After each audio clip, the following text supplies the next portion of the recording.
La primera vez que vi a Lucía dormir con la maleta cerrada sobre la cama, entendí que alguien le había enseñado que ningún hogar era para siempre. Esa noche, mientras acomodaba una manta sobre sus hombros, ella abrió los ojos apenas un segundo y murmuró: «No hace falta deshacerla. Siempre nos vuelven a cambiar». Sentí un nudo en el pecho, pero no respondí. Todavía no sabía que unos meses después, la persona que más intentaría separarnos no sería una desconocida ni una funcionaria de los servicios sociales. Sería mi propia madre. Me llamo Elena Morales, tengo 39 años y trabajo como enfermera pediátrica en un hospital infantil de Sevilla. Durante muchos años pensé que conocía el dolor de las familias porque lo veía todos los días en las habitaciones del hospital. Niños enfermos, padres agotados, despedidas difíciles. Creía que después de tantos turnos ya nada podía sorprenderme. Me equivocaba. La historia que cambió mi vida empezó cuando recibí una llamada de los Servicios de Protección de Menores de Andalucía. Una compañera sabía que desde hacía tiempo colaboraba como familia de acogida temporal y me preguntó si estaría dispuesta a recibir a dos hermanas biológicas. Su madre había fallecido pocos meses antes por una enfermedad repentina. Sus abuelos, que habían intentado hacerse cargo de ellas, murieron con pocas semanas de diferencia. Desde entonces las niñas habían pasado por varias casas de acogida que nunca llegaron a convertirse en un hogar. Pregunté sus edades. Lucía tiene 15 años. Valentina, 7. Después pregunté lo único que realmente me importaba. ¿Siguen juntas? Hubo unos segundos de silencio antes de escuchar: «Por ahora sí, pero cada vez es más difícil encontrar familias que acepten a una adolescente y a una niña pequeña al mismo tiempo». No necesité pensarlo demasiado. Respondí que quería conocerlas. 2 días después entraron en la sala de reuniones acompañadas por una trabajadora social. Valentina llevaba una mochila rosa demasiado grande para su espalda y sostenía la mano de su hermana con tanta fuerza que tenía los nudillos blancos. Lucía llevaba una maleta negra vieja, llena de pegatinas medio despegadas de lugares donde seguramente nunca quiso estar. No sonrió. Apenas levantó la vista cuando me presenté. Hablamos casi una hora. Valentina respondió con timidez cuando le pregunté qué le gustaba hacer. Dijo que dibujar gatos y comer helado de vainilla. Lucía casi no habló. Cada respuesta era corta, correcta y distante. Antes de irse le dije que en mi casa tenía una habitación preparada para las dos, si aceptaban venir. Ella me miró por primera vez directamente. ¿Por cuánto tiempo? La pregunta me dejó sin palabras. No preguntó cómo era la casa. No preguntó si tendría colegio nuevo. Solo quería saber cuánto tardaría en perderlo otra vez. Contesté con la mayor sinceridad posible: «Todo el tiempo que la ley y ustedes quieran permitir». No pareció creerme. Una semana después llegaron a mi casa. Preparé la habitación con 2 camas iguales, escritorios idénticos y fotografías de Sevilla en las paredes para que pudieran escoger después qué cambiar. Valentina recorrió la habitación tocándolo todo con curiosidad. Lucía dejó la maleta junto a la puerta sin abrirla. Pensé que necesitaba tiempo. Pasaron 3 días y seguía cerrada. Luego una semana. Después 2. La ropa limpia que yo dejaba doblada en el armario seguía intacta. Ella utilizaba únicamente lo que sacaba cada mañana de la maleta y lo volvía a guardar cada noche. Una tarde le pregunté con cuidado si quería que compráramos algo para decorar su espacio. Bajó la mirada y respondió: «No merece la pena». Poco a poco fui entendiendo que aquella maleta era una forma de protegerse.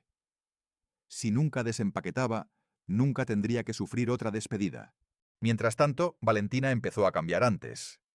Reía más, hacía dibujos para la nevera y cada noche me pedía que leyera un cuento. Lucía observaba todo desde cierta distancia, como si esperara el momento exacto en que alguien dijera que había terminado el experimento. Mi madre, Carmen Morales, apareció por primera vez 2 semanas después. Siempre había tenido opiniones firmes sobre la vida de los demás y pocas dudas sobre las suyas. Entró en casa con una bolsa de regalos y una sonrisa impecable. Abrazó a Valentina con entusiasmo y le entregó una muñeca enorme. Después giró la cabeza hacia Lucía, la saludó con un movimiento rápido de la mano y dijo: «Ya eres mayor para juguetes, ¿verdad?». Lucía respondió con educación, pero vi cómo sus dedos apretaban el asa de la maleta. Durante la comida mi madre hizo preguntas aparentemente inocentes. Quería saber cuántos problemas había tenido Lucía en las otras familias, por qué siempre terminaban devolviéndola y si la pequeña no sufría por culpa de tantos cambios. Contesté lo que sabía, dejando claro que ninguna separación había sido decisión de las niñas. Mi madre sonrió sin discutir. Sin embargo, cuando Valentina fue al baño, se inclinó hacia mí y habló tan bajo que solo yo pude escucharla. La pequeña todavía puede empezar de nuevo. La mayor traerá problemas. No sacrifiques a una por la otra. Levanté la vista sorprendida. Lucía estaba al otro lado de la mesa fingiendo mirar su vaso de agua. Pero por la tensión de sus hombros, comprendí que había escuchado cada palabra. Y en ese instante entendí que el verdadero peligro para mis futuras hijas acababa de entrar en mi casa. Después de aquella comida, intenté convencerme de que mi madre solo había tenido un comentario desafortunado. Quería creer que estaba nerviosa porque toda la situación era nueva para la familia. Sin embargo, durante los días siguientes, empecé a notar pequeños detalles que parecían demasiado precisos para ser simples casualidades. Valentina recibía mensajes de buenos días, con dibujos y corazones. Lucía apenas recibía un saludo breve. Si mi madre llamaba por videollamada, preguntaba enseguida dónde estaba la pequeña, qué había aprendido en el colegio o si quería enseñarle un dibujo nuevo. Cuando Lucía aparecía en la pantalla, Carmen sonreía apenas unos segundos antes de cambiar de tema. Yo intentaba equilibrar la conversación, pero la diferencia era demasiado evidente. Lo más preocupante era que Lucía parecía acostumbrada. No protestaba. Ni siquiera parecía ofendida. Actuaba como alguien que llevaba demasiados años esperando exactamente ese tipo de trato. Un sábado organizamos una comida familiar en casa de mi hermana Patricia. Pensé que sería una buena oportunidad para que todos conocieran mejor a las niñas. Antes de salir, vi que Lucía volvía a cerrar cuidadosamente su maleta, aunque solo íbamos a pasar unas horas fuera.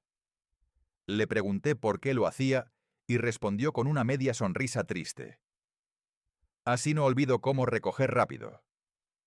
No insistí. Durante la comida todo parecía transcurrir con normalidad.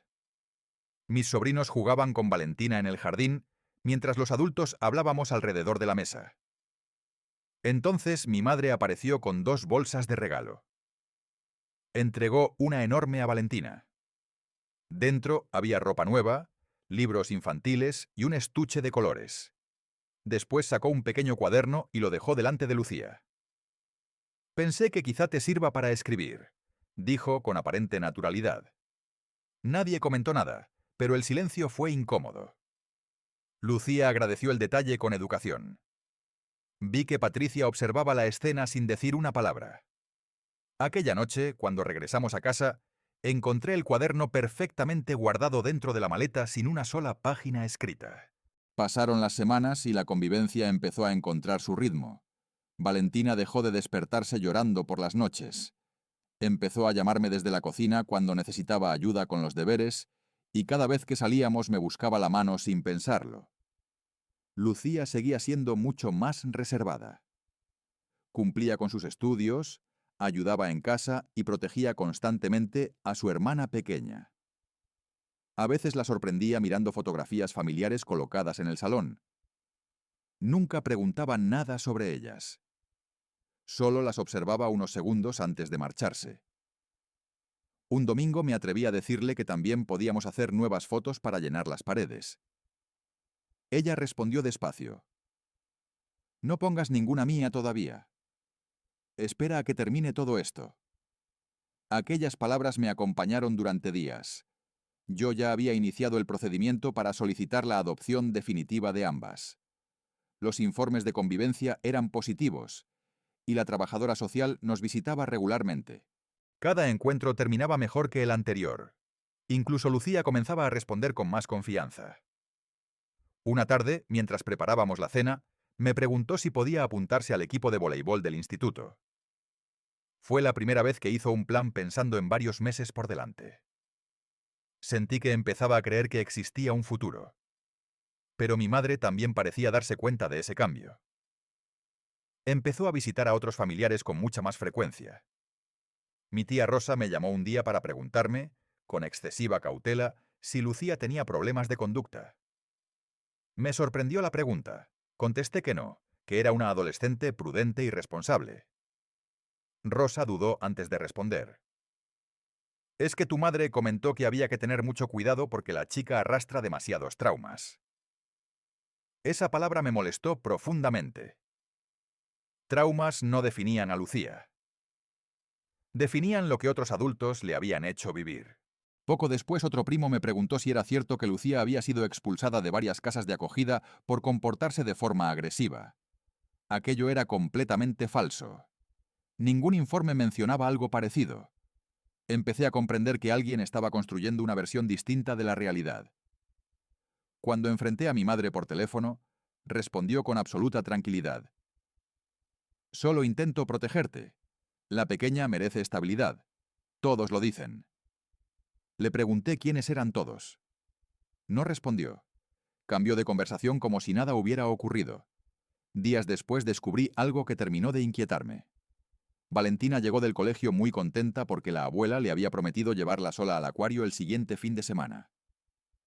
Pregunté si también había invitado a Lucía. La niña bajó la cabeza y respondió con inocencia. Dice que las niñas pequeñas necesitan tiempo especial y que Lucía ya entiende esas cosas. Esa misma noche hablé con Lucía. Me confesó que la abuela le había dicho que no se sintiera mal por quedarse en casa porque era normal que las familias dedicaran más atención a los hijos, que realmente necesitaban ser felices. Mientras pronunciaba esas palabras, mantenía la vista fija en el suelo, como si ya hubiera decidido aceptarlas. Sentí una mezcla de rabia e impotencia que apenas pude contener. Llamé a mi madre inmediatamente para cancelar aquella salida. Ella reaccionó con una calma que resultó aún más inquietante. No puedes obligar a querer igual a dos niñas tan diferentes, Elena. Una necesita oportunidades, la otra solo necesita aprender a aceptar la realidad. Colgué sin despedirme.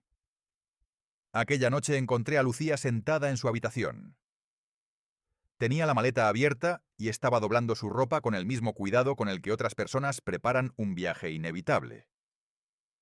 Cuando me vio entrar, cerró la cremallera lentamente y dijo algo que me dejó helada. Si algún día decides quedarte solo con Valentina, avísame con tiempo. Así será más fácil para todos. Antes de que pudiera responder, sonó mi teléfono. Era la trabajadora social. Su voz sonaba mucho más seria de lo habitual, y las primeras palabras que pronunció hicieron que el suelo pareciera desaparecer bajo mis pies. La trabajadora social no perdió tiempo en rodeos. Me explicó que los servicios de protección de menores habían recibido una denuncia anónima relacionada con mi proceso de adopción. Hasta que comprobaran toda la información, el expediente quedaría temporalmente suspendido. Sentí que el aire desaparecía de la habitación. Pregunté cuál era el motivo de la denuncia. Pero solo pudo decirme que se hablaba de un supuesto ambiente inestable dentro de mi hogar y de un trato desigual entre las dos hermanas. Aquellas palabras me parecieron absurdas. Si había algo que había intentado cuidar desde el primer día, era precisamente que ninguna de las dos sintiera que valía menos que la otra. Aún así, conocía el funcionamiento del sistema. Una denuncia no significaba culpabilidad, pero obligaba a investigar.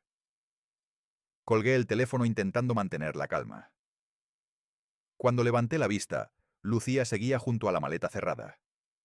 Me preguntó en voz baja si ya había llegado el momento de marcharse. Me acerqué, me senté a su lado y respondí con firmeza que nadie iba a echarla de mi casa.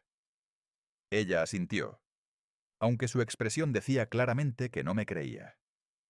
Al día siguiente recibí la visita de dos profesionales de los servicios sociales. Fueron correctas y respetuosas. Revisaron la vivienda, hablaron conmigo, entrevistaron a las niñas por separado y tomaron notas durante más de 2 horas. Yo respondí con total tranquilidad, porque no tenía nada que ocultar. Sin embargo, al terminar una de ellas me preguntó si existían conflictos recientes con algún familiar cercano. Aquella pregunta me hizo detenerme unos segundos. Pensé en mi madre, en sus comentarios, en los regalos desiguales, en las conversaciones con otros parientes y en la insistencia por separar a las niñas. Contesté que sí existían diferencias importantes con mi familia, aunque nunca imaginé que pudieran influir en el expediente. La trabajadora simplemente anotó la respuesta sin hacer comentarios. Durante las siguientes semanas, la investigación continuó. Mientras tanto, comenzaron a suceder cosas difíciles de explicar. Una vecina me comentó que una mujer había estado preguntando por las niñas en la comunidad. En el instituto, la orientadora llamó para informarme de que Lucía estaba cada vez más aislada. Cuando hablé con ella, respondió que no pasaba nada, pero después descubrí que algunas compañeras repetían rumores sobre ella. Alguien había dicho que era conflictiva, que había sido expulsada de varias familias y que probablemente volvería a irse pronto. Nadie sabía de dónde habían salido aquellas historias. Lucía dejó de quedarse en las actividades extraescolares y empezó a regresar directamente a casa. Una tarde encontré en la papelera varios dibujos de Valentina rotos en pequeños pedazos. Pensé que quizá habían discutido, pero la pequeña negó haberlos roto. Fue entonces cuando Lucía confesó que los había tirado ella misma porque no quería que Valentina los colgara en la nevera. Si luego tenemos que irnos otra vez, será peor para ella, dijo sin levantar la vista. Aquella frase me hizo comprender hasta qué punto había dejado de confiar en cualquier promesa. Intenté mantener la rutina lo más estable posible. Seguíamos cenando juntas, haciendo los deberes en la mesa del salón y viendo películas los viernes por la noche. Sin embargo, la tensión era evidente. Valentina empezó a preguntar con frecuencia si alguien podía obligarlas a separarse. Siempre respondía que haría todo lo posible para impedirlo, aunque en mi interior comenzaba a sentir miedo. Mi madre, lejos de detenerse, parecía ganar confianza. Un domingo apareció sin avisar. Traía un pastel para Valentina y un sobre para mí. Dentro había varios folletos sobre programas de acogida para adolescentes. Me dijo con absoluta naturalidad que había investigado alternativas más adecuadas para Lucía. Según ella, la mayor necesitaba un entorno especializado donde pudiera aprender disciplina, mientras que Valentina todavía tenía edad para crecer en una familia normal. Me quedé mirándola sin reconocer a la mujer que tenía delante. Le pedí que abandonara mi casa. Antes de salir, se volvió hacia Lucía y pronunció una frase que todavía recuerdo palabra por palabra. A veces querer de verdad significa saber cuándo debes hacerte a un lado. Cerré la puerta inmediatamente, pero el daño ya estaba hecho. Aquella misma noche descubrí que Lucía había empezado a recibir mensajes en su teléfono de un número que no tenía guardado. Cuando le pregunté quién era, respondió que no tenía importancia y escondió la pantalla. No insistí porque respetaba su intimidad, aunque algo dentro de mí me decía que aquello no era una simple conversación entre adolescentes. Días después recibí una llamada de mi hermana Patricia. Habló con evidente incomodidad. Me confesó que nuestra madre llevaba semanas reuniéndose con varios familiares para convencerlos de que yo estaba cometiendo un grave error al intentar adoptar a las dos niñas. Según Carmen, Lucía manipulaba a todos, representaba un riesgo para la pequeña y terminaría destruyendo mi vida. Patricia añadió algo que me dejó inmóvil. Mamá asegura que incluso ha hablado con personas de los servicios sociales para advertirles. Aquella afirmación me heló la sangre. No sabía si era una exageración o si realmente había intentado influir en el procedimiento. Empecé a revisar mentalmente todo lo ocurrido desde la denuncia anónima. Cada comentario, cada rumor y cada visita adquirían un significado distinto. Esa misma semana la trabajadora social me informó de que el juez había decidido retrasar la audiencia preliminar hasta finalizar completamente la investigación. No podía ocultar su preocupación, aunque insistía en que colaborara con tranquilidad. Después de colgar, encontré a Valentina dormida en el sofá, abrazando un peluche. Lucía no estaba en su habitación. Tampoco estaba su maleta. Salí corriendo al jardín y la vi junto a la puerta principal con el equipaje en la mano. No intentaba escapar todavía. Solo miraba la calle completamente vacía, como si estuviera ensayando el momento en que tendría que marcharse de verdad. Cuando escuchó mis pasos, giró lentamente la cabeza y dijo con una serenidad que me rompió el alma: La abuela dice que si desaparezco antes de que termine el juicio, por fin ustedes podrán ser una familia de verdad. Aquellas palabras me dejaron inmóvil durante unos segundos. Después me acerqué despacio, tomé la maleta de sus manos y la dejé en el suelo. Lucía no opuso resistencia. Solo mantenía la vista fija en la acera, como si ya hubiera aceptado que aquel sería otro de sus últimos atardeceres en una casa que nunca llegaría a sentir como propia. Le pregunté cuándo había hablado con mi madre por última vez. Dudó antes de responder. Hace varias semanas. Aquella respuesta no coincidía con lo que yo sabía. Mi madre llevaba tiempo sin venir a casa. Entonces Lucía sacó lentamente el teléfono del bolsillo. Había decenas de mensajes. Mi madre le escribía desde un número distinto al habitual. Los primeros parecían amables. Le preguntaba cómo estaba, si dormía bien, si el instituto iba mejor. Poco a poco el tono cambiaba. Eres muy madura. Seguro que entiendes que Valentina todavía es pequeña. Las familias siempre terminan eligiendo al niño que tiene más posibilidades. Si de verdad quieres a tu hermana, deberías pensar en marcharte antes de que el juez tome una decisión. Sentí un escalofrío al leer aquellas frases. No eran amenazas. Eran algo mucho más peligroso. Eran mensajes diseñados para convencer a una adolescente de que sacrificarse era un acto de amor.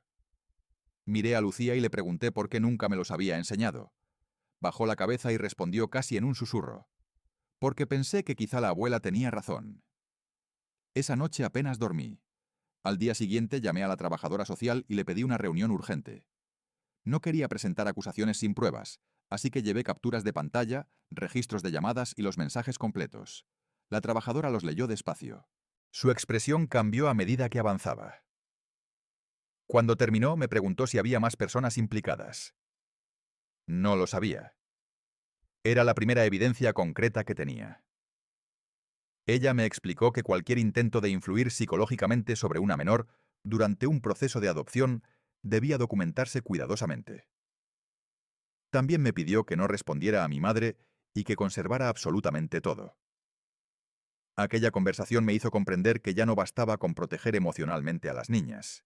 Tenía que proteger también el procedimiento legal. Durante los días siguientes empecé a reconstruir todo lo ocurrido desde el principio. Recordé los rumores, las llamadas de familiares y las preguntas extrañas que habían aparecido de repente. Hablé con Patricia, mi hermana, y por primera vez ella decidió contarme todo lo que sabía. Mi madre llevaba meses reuniéndose con varios parientes para convencerlos de que Lucía era una influencia peligrosa para Valentina.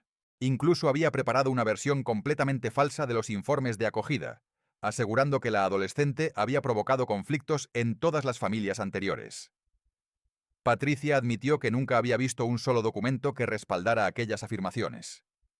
Solo había repetido lo que Carmen decía con absoluta seguridad. Mientras tanto, Lucía comenzó a cambiar de actitud de una forma que me preocupó aún más. Dejaba el teléfono boca abajo cuando yo entraba en la habitación. Pasaba largos ratos mirando por la ventana y volvió a dormir con la ropa preparada para salir. Una noche la escuché llorar muy despacio. No era un llanto desesperado. Era el sonido de alguien intentando no despertar a su hermana pequeña. Me senté junto a ella sin decir una palabra. Después de varios minutos, me entregó el teléfono. No quiero que piensen que soy una mentirosa, dijo. Descubrí entonces que no solo había guardado los mensajes de mi madre, también había conservado todas las conversaciones con mi tía Patricia. En ellas aparecían frases todavía más duras. Si desapareces ahora, Valentina podrá quedarse con Elena para siempre. No hagas que tu hermana pierda otra familia por tu culpa. Los jueces entienden estas cosas. Tú ya eres mayor para aceptar la realidad. Sentí una mezcla de tristeza y admiración. Aquella chica de 15 años, que había aprendido a desconfiar de todos los adultos, había decidido guardar cada mensaje durante meses. No porque quisiera vengarse de nadie. Lo hacía porque intuía que algún día necesitaría demostrar que decía la verdad. Esa misma tarde entregamos toda la documentación a los servicios sociales. La trabajadora social incorporó las conversaciones al expediente y solicitó autorización para analizar también el origen de la denuncia anónima. Yo salí del edificio sintiendo que por primera vez en mucho tiempo la verdad tenía una oportunidad. Sin embargo, mi madre todavía no sabía que aquellas pruebas existían. Continuaba llamando a familiares, insistiendo en que todo iba según lo previsto y que tarde o temprano yo entendería que separar a las hermanas era la mejor decisión. Incluso llegó a enviar un mensaje diciendo que el juez agradecería que la familia permaneciera unida cuando finalmente se resolviera el problema. No imaginaba que cada una de esas palabras empezaba a volverse en su contra. Una semana después recibí la notificación oficial. El juzgado de familia de Sevilla había fijado la fecha de la audiencia definitiva. También confirmaba que toda la documentación nueva presentada por los servicios sociales sería examinada durante la vista. Leí aquella carta varias veces antes de levantar la vista. Lucía estaba sentada frente a mí en la cocina. Por primera vez desde que llegó a casa, tenía la maleta completamente abierta. La ropa seguía dentro, pero ya no estaba doblada para salir corriendo.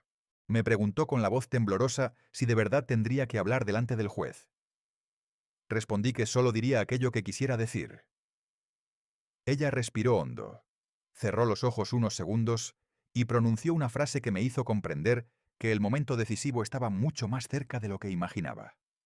Entonces, creo que ya es hora de que todos escuchen lo que la abuela lleva meses intentando que yo esconda. Durante los días previos a la audiencia, la casa cambió de una forma difícil de explicar. Nadie levantaba la voz, nadie discutía, y sin embargo la tensión estaba presente en cada desayuno, en cada trayecto al colegio y en cada silencio antes de dormir.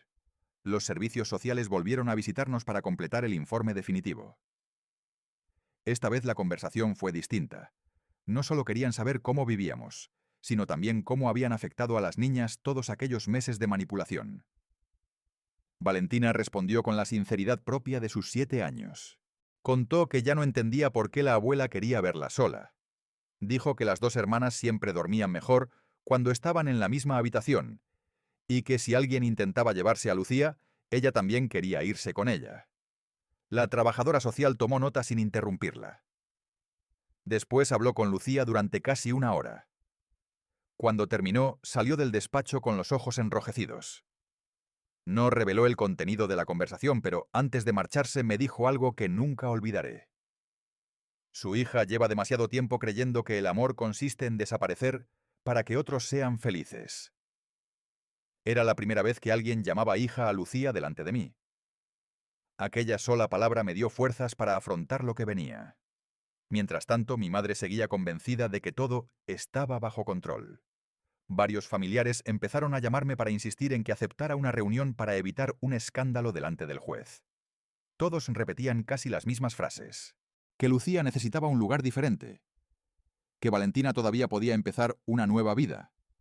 Que yo debía pensar en mi futuro y no dejarme llevar por la compasión. Comprendí que alguien seguía alimentando exactamente el mismo discurso. Esta vez ya no intenté convencer a nadie. Solo respondía que toda la verdad saldría a la luz en el juzgado. Mi silencio empezó a inquietarlos más que cualquier discusión. 2 días antes de la audiencia recibí una llamada inesperada de Patricia. Su voz sonaba nerviosa. Me pidió que nos viéramos en una cafetería lejos de la casa familiar. Cuando llegó llevaba un sobre marrón en las manos. Lo dejó sobre la mesa sin decir nada. Dentro había varias impresiones de correos electrónicos y capturas de conversaciones familiares. Mi madre había enviado mensajes a distintos parientes semanas antes de la denuncia anónima.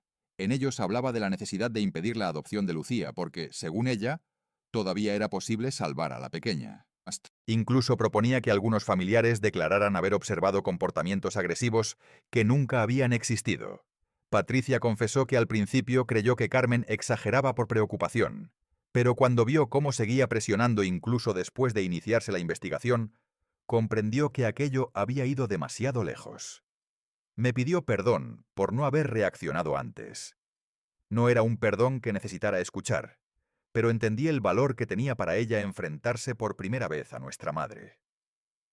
Aquella misma tarde entregué toda la documentación al abogado que llevaba el procedimiento de adopción. Revisó cada mensaje con calma y después levantó la vista.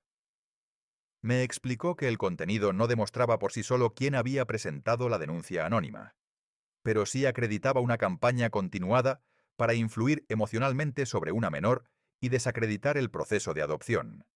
También reforzaba la credibilidad de los mensajes que Lucía había conservado durante meses.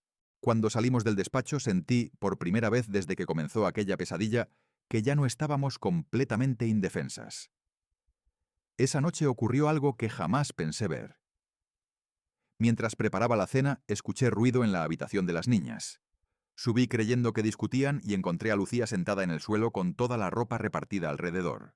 Durante unos segundos mi corazón se aceleró al pensar que estaba preparando otra vez la maleta. Pero entonces comprendí que ocurría exactamente lo contrario. Estaba colocando su ropa dentro del armario. Muy despacio.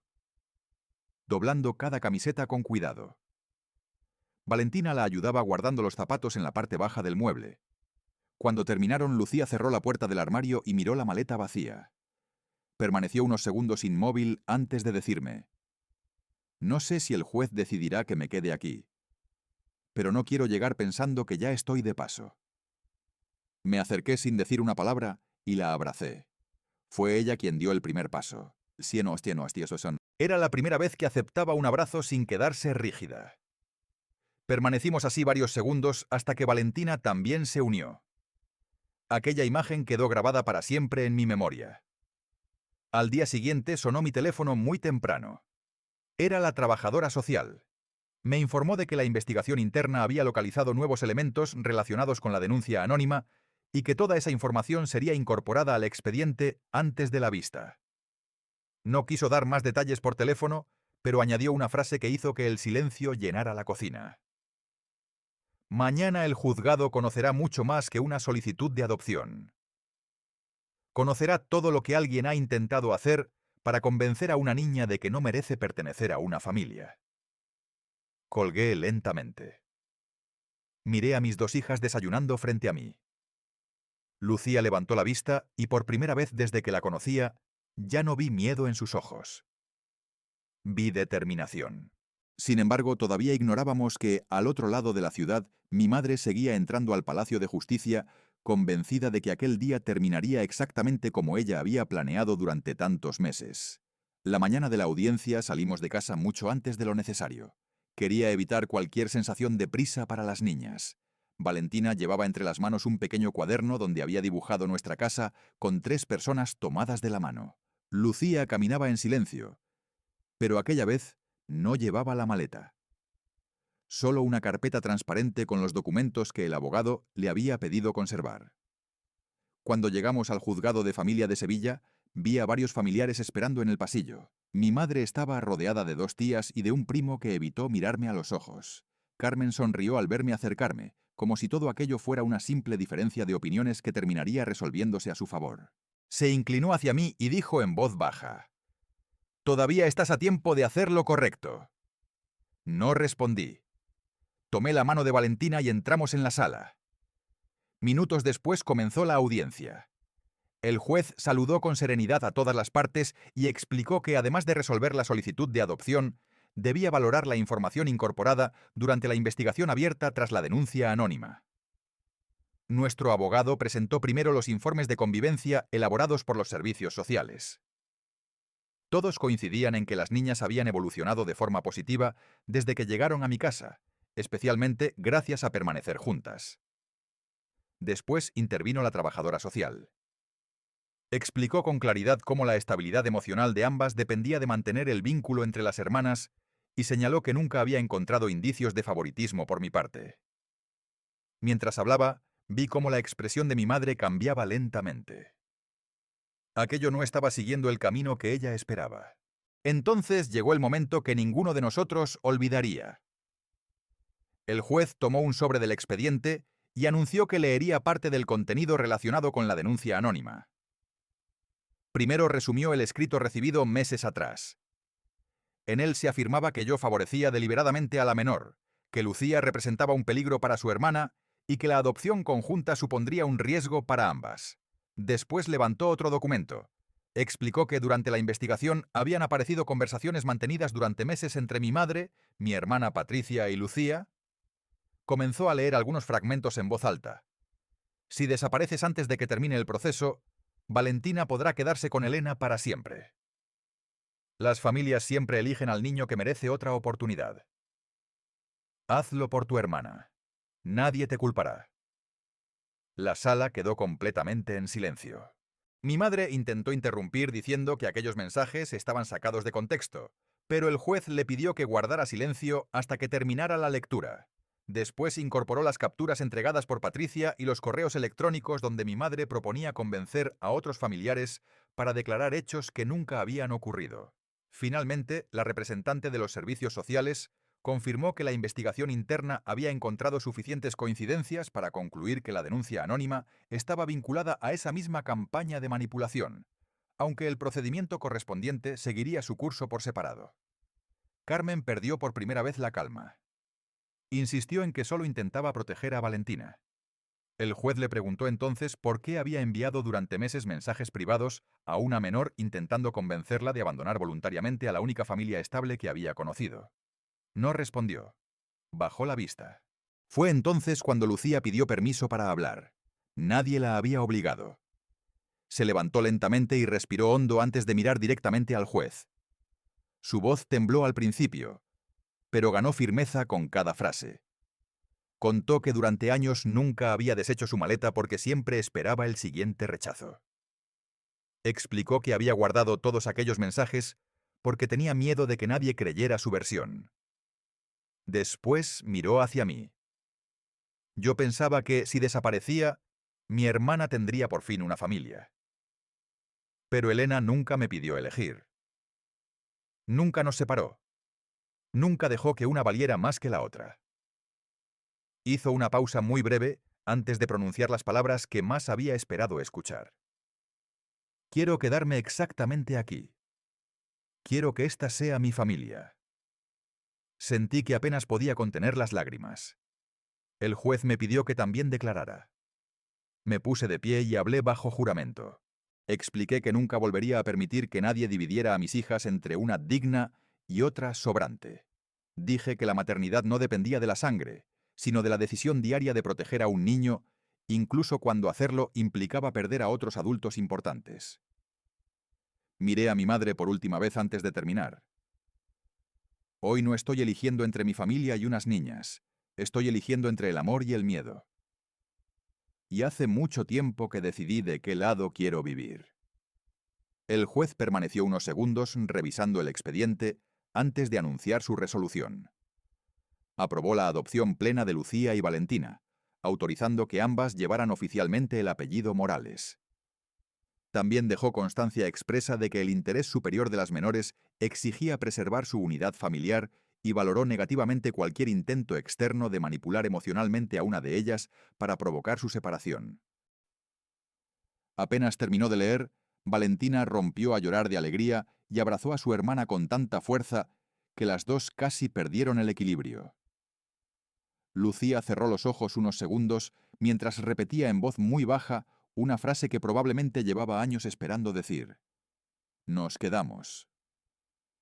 Al salir de la sala nadie se acercó a mi madre. Varios familiares permanecieron inmóviles, incapaces de justificar lo que acababan de escuchar. Carmen intentó llamarme por mi nombre, pero seguí caminando sin volver la cabeza. Aquella puerta que se cerró detrás de nosotras no solo marcó el final del juicio, también cerró definitivamente el lugar que mi madre había ocupado durante toda mi vida. Cuando regresamos a casa aquella tarde, todo parecía exactamente igual y al mismo tiempo completamente distinto. La fachada era la misma, las macetas seguían junto a la puerta y el viejo limonero del jardín continuaba perdiendo hojas con el viento de otoño. Sin embargo, por primera vez desde que Lucía y Valentina habían cruzado aquel umbral, ninguna de las dos miró alrededor con la incertidumbre de quien espera una despedida. Valentina corrió directamente hacia la cocina para buscar los imanes con los que quería colocar el certificado provisional de adopción en el frigorífico. Lucía permaneció unos segundos en el recibidor, observando el pasillo en silencio. Después sonrió muy despacio, una sonrisa pequeña, casi tímida, que valía más que cualquier celebración. Durante los días siguientes recibimos llamadas de muchas personas. Algunos familiares querían disculparse. Otros intentaban justificar que habían creído la versión de mi madre porque nunca imaginaron que pudiera manipular a una adolescente de aquella manera. Escuché todas las disculpas con respeto, pero comprendí que el perdón no obligaba a reconstruir una relación. Contesté que necesitábamos tiempo y tranquilidad. Mi prioridad ya no era reparar una familia rota por los adultos. Mi prioridad era construir una familia nueva para mis hijas. Mi madre insistió varias veces en ponerse en contacto conmigo. Dejó mensajes de voz, cartas e incluso pidió a terceros que organizaran un encuentro. Nunca respondió por las conversaciones que había mantenido con Lucía. Nunca admitió el daño que había causado. Seguía hablando de buenas intenciones y de decisiones difíciles. Aquello confirmó que alejarme era la única decisión posible. Bloqueé su número y comuniqué con serenidad que no mantendríamos más contacto. No lo hice por rencor. Lo hice porque comprendí que proteger a mis hijas también significaba decidir quién no volvería a entrar en sus vidas. Patricia tomó un camino diferente. Durante meses siguió visitándonos con discreción, sin intentar ocupar un lugar que no le correspondía. Poco a poco recuperó la confianza de las niñas. Un día confesó a Lucía que lamentaba profundamente no haber detenido antes las manipulaciones de nuestra madre. Lucía la escuchó en silencio y simplemente respondió: «Ahora sí me has creído». Aquellas 5 palabras cerraron una herida que llevaba demasiado tiempo abierta. Valentina volvió a ser una niña despreocupada. Llenó la nevera de dibujos, invitó amigas a dormir en casa y comenzó a hablar del futuro con una naturalidad que antes parecía imposible. Cuando alguien le preguntaba cuántos hermanos tenía, respondía siempre lo mismo: «Solo una hermana. Y siempre estará conmigo». Ya no existía el miedo constante a que alguien decidiera separarlas. Lucía tardó un poco más. La confianza nunca regresó de golpe. Llegó en pequeños gestos cotidianos. La primera vez que dejó un libro abierto sobre el escritorio sin guardarlo inmediatamente. La primera vez que hizo planes para las vacaciones de verano. La primera vez que pidió pintar una pared de su habitación de otro color porque quería que aquel espacio se pareciera más a ella. Pero hubo un momento que resumió todo nuestro camino mucho mejor que cualquier sentencia judicial. Ocurrió casi 3 meses después de la adopción definitiva. Era sábado por la mañana. Yo preparaba café cuando escuché ruido en la habitación de las niñas. Subí pensando que discutían por cualquier tontería. Al abrir la puerta vi la vieja maleta negra apoyada junto a la cama. Estaba completamente vacía. Lucía doblaba con cuidado una última camiseta antes de colocarla dentro del armario. Después cerró la puerta del armario, tomó la maleta y la llevó hasta el trastero. Permanecí observándola sin decir una palabra. Ella sonrió y dijo con absoluta tranquilidad: «Creo que ya no la voy a necesitar». No pude responder inmediatamente. Sentí que todas las noches en las que había dormido esperando ser expulsada, todos los mensajes que intentaron convencerla de desaparecer y todos los hogares que nunca llegaron a ser suyos, terminaban exactamente en aquel instante. Unas semanas después llegaron los nuevos documentos oficiales. Lucía Morales. Valentina Morales. Las dos contemplaban sus apellidos impresos una y otra vez, como si necesitaran comprobar que eran reales. Las 3 celebramos aquel día cenando pizza en el salón, viendo una película que ninguna terminó porque hablamos durante horas sobre viajes, estudios y planes que antes parecían demasiado lejanos para imaginar. Nadie mencionó el juicio. Nadie habló de mi madre. Ya no hacía falta. La justicia había hecho su trabajo. Pero la verdadera reparación había comenzado mucho antes. El día en que decidí no permitir que nadie clasificara a mis hijas entre la que merecía quedarse y la que debía marcharse. Hoy, cuando regreso del hospital después de un turno largo, casi siempre encuentro la misma escena. Valentina hace los deberes en la mesa de la cocina mientras Lucía estudia para entrar en la universidad. A veces discuten por cosas pequeñas como cualquier par de hermanas. Después se reconcilian 5 minutos más tarde. La vieja maleta continúa en el trastero cubierta de polvo. Nunca volvió a salir de allí. Cada vez que la veo, recuerdo a aquella adolescente que vivía preparada para otro abandono. Y también recuerdo el día en que entendió que un hogar no es el lugar donde uno nace, sino el lugar donde alguien decide una y otra vez que nunca tendrás que ganarte el derecho a quedarte.